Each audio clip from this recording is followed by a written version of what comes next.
everyone, welcome to Fusus region, and in this video we are going to learn about negative displacement and zero displacement. Alright, so negative displacement means in firstly let me tell you again about the displacement कि displacement क्या होता है। तो जैसे हमने previous video में भी discuss किया था, डिस्प्लेसमेंट इज एडेड ज्योमेट्रिकली, कि जो डिस्प्लेसमेंट की जो कैलकुलेशन होगी वो ज्योमेट्रिकली ऐड होगी, वो एल्जेब्रिक वे में ऐड नहीं होगा, राइट। सो इसका जो कन्वेंशन होगा पॉजिटिव डायरेक्शन में है या नेगेटिव डायरेक्शन में है, it depends on the direction, right. जो कि डिस्प्लेसमेंट जो है वो हमारी नेगेटिव भी हो सकती है, पॉजिटिव भी हो सकती है। जैसे हमारी डिस्टेंस होती है वो हमारी नेगेटिव कभी नहीं होती। हम ऐसा कभी नहीं कहते कि कोई भी जैसे हमारे पास कोई पीस है किसी चीज का, कोई पेपर का पीस है, तो हम ये नहीं कहेंगे कि ये -1 मीटर का है। -1 मीटर तो कोई चीज नहीं होती है ना। जो भी चीजें होती हैं, चाहे वो हम उसे मिलीमीटर में, माइक्रोमीटर में, या हम उसे नैनोमीटर में भी मेजर करते हैं अगर किसी चीज के साइज को, तो उस साइज को हम पॉजिटिव में ही मेजर करते हैं, नेगेटिव में हम कभी भी डिस्टेंस को मेजर नहीं करते हैं। पर जो हमारे पास डिस्प्लेसमेंट होती है, डिस्प्लेसमेंट भी जीरो भी हो सकती है और नेगेटिव भी हो सकती है। और नेगेटिव कैसे होती है, let's discuss it. Okay, so suppose कोई ऑब्जेक्ट है, वो एक डिस्टेंस ट्रेवल करता है ए से बी को और बी से सी को, एंड उसके बाद वो रिटर्न आता है उस पाथ पे। सपोज ये हमारे पास था 100 मीटर, ये वाली जो लेंथ है, एंड ये हमारे पास है 80 मीटर, राइट। तो सपोज ये ऑब्जेक्ट जो है, ये कोई ऑब्जेक्ट है, वो ए से बी जाता है एंड बी से क्या कहाँ जाता है, सी जाता है। So whenever any object goes away from its initial position, that is counted as positive displacement, and whenever any object is returning to its initial position, that is counted as negative displacement. Okay, so यहाँ पर भी हम ध्यान रखेंगे कि जब ये अपनी initial position से away जा रहा है तो इसका जो displacement होगा वो positive होगा, और जब ये वापस आएगा अपनी A को, मतलब initial position को वापस आएगा, that will be counted as negative displacement. Alright, so हम अगर यहाँ पे ऐड करते हैं इसको, क्योंकि ये दोनों ही पॉइंट, दोनों ही केसेस में ये अपने इनिशियल पोजीशन से दूर जा रहा है, तो हम इसको पॉजिटिव डिस्प्लेसमेंट काउंट करेंगे। एंड यहाँ पर जो हमारी टोटल डिस्प्लेसमेंट होगी फॉर फर्स्ट केस, केस 1 है ये हमारा, ये होगी AB प्लस BC, और क्योंकि ये वेक्टर क्वांटिटी है तो हम इस तरह से इसको मेंशन करेंगे। So 100 metre plus 80 metre is equal to 180 metre, right. ये इसकी डिस्प्लेसमेंट थी। नेक्स्ट केस में देखते हैं, जब ये अपनी इनिशियल पोजीशन पर क्या कर रहा है, वापस आ रहा है A टू B C, यहां से पहले इधर गया 100 मीटर, राइट, फिर इधर से इधर गया, एंड उसके बाद वापस भी आता है इस पॉइंट तक, राइट। सो अब हम यहाँ पर इसकी डिस्प्लेसमेंट कैलकुलेट करेंगे। तो कैसे डिस्प्लेसमेंट कैलकुलेट करेंगे, let's see. Total displacement is equal to AB plus BC plus, क्योंकि ये वापस भी आ रहा है इस डायरेक्शन में तो ये हो जाएगा माइनस CB, और क्योंकि तीनों ही वेक्टर्स हैं तो एरो भी आएगा। ऑलराइट, सो AB कितना है 100 मीटर प्लस BC कितना है 80 मीटर प्लस माइनस 80।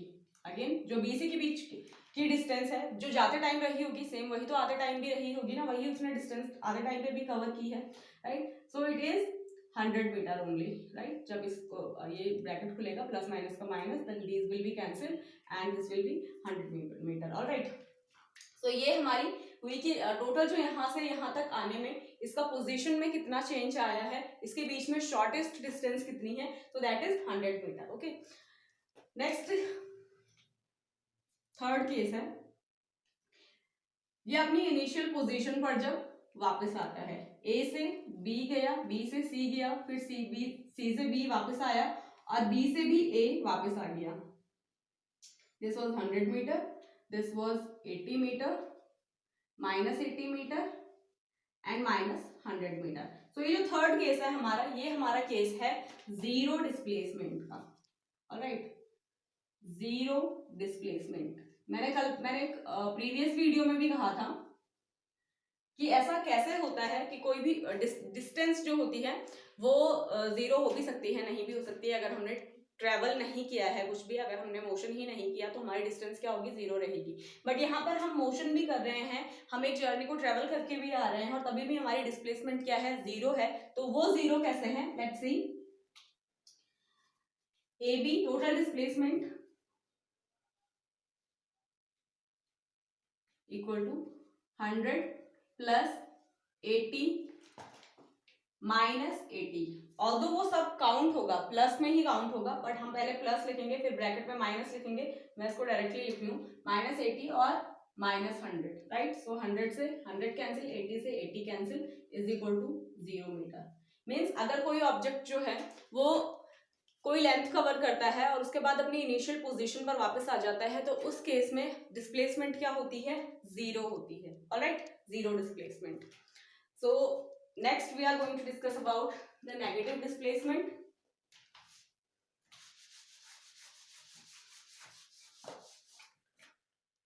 Case 4, कोई ऑब्जेक्ट जो है वो A से B गया, B से C भी गया, this was 100 metre, 80 metre, right, returning back, minus 80 metre, returning back, minus 100 metre. और अब क्या कर रहा है ये, अब पहले तो ये इस डायरेक्शन में जा रहा था, इस डायरेक्शन में वापस आ रहा है, तो अब हम देख रहे हैं कि जो इसकी रिटर्निंग पाथ है उसको हम माइनस में कैलकुलेट कर रहे हैं। तो ये अपनी इनिशियल पोजीशन पर आने के बाद किसी और डायरेक्शन में भी जा रहा है, और वो है ये डायरेक्शन। इस डायरेक्शन में ये जा रहा है, सपोज करो D, and this is 40 metre, right, 40 metre है। सो इस वाली लेंथ को हम कैसे कैलकुलेट करेंगे, टोटल डिस्प्लेसमेंट इस केस में क्या होगी, 100 metre plus 80 meter. When it was going away from its initial position, that was counted as positive. When it is returning to its towards its initial position, that is negative, minus 80 meter, again minus 100 meter। यहाँ तक तो हमारा हो गया ये 0 displacement. अभी भी ये अपनी इनिशियल पोजीशन के बाद अब ये ऑपोजिट डायरेक्शन में कहीं और भी जा रहा है, तो इसको हम करेंगे काउंट माइनस 40, प्लस 40 नहीं होगा क्योंकि अब ये ऑपोजिट डायरेक्शन में जा रहा है। और मैंने कहा था कि वेक्टर्स जो होते हैं वो ज्योमेट्रिकली कैलकुलेट होते हैं, उनकी जो डायरेक्शन होती है वो ज्योमेट्री से बनती है, और उनके जो एडिशन होता है वो ज्योमेट्री के अकॉर्डिंग होता है। तो ज्योमेट्री के अकॉर्डिंग जब भी अपनी इनिशियल पोजीशन से किसी और डायरेक्शन में जा रहा है तो उसको हम ऑपोजिट डायरेक्शन कहेंगे, और ऑपोजिट मीन्स कि हम उसको नेगेटिव काउंट करेंगे अलजेब्रा में। तो दिस इज, इससे ये कैंसिल, इससे ये कैंसिल, तो इसकी डिस्प्लेसमेंट कितनी हुई, माइनस 40 मीटर। ऑलराइट, सो मतलब कि ये अपनी इनिशियल पोजीशन से ऑपोजिट डायरेक्शन में जा रहा था, एक जर्नी कवर करने के बाद वो अपनी एक ऑपोजिट डायरेक्शन में जा रहा था, that's why it's displacement is counted as negative displacement. All right, so this is all about the displacement, 0 displacement and negative displacement. Thank you for watching. See you in the next video.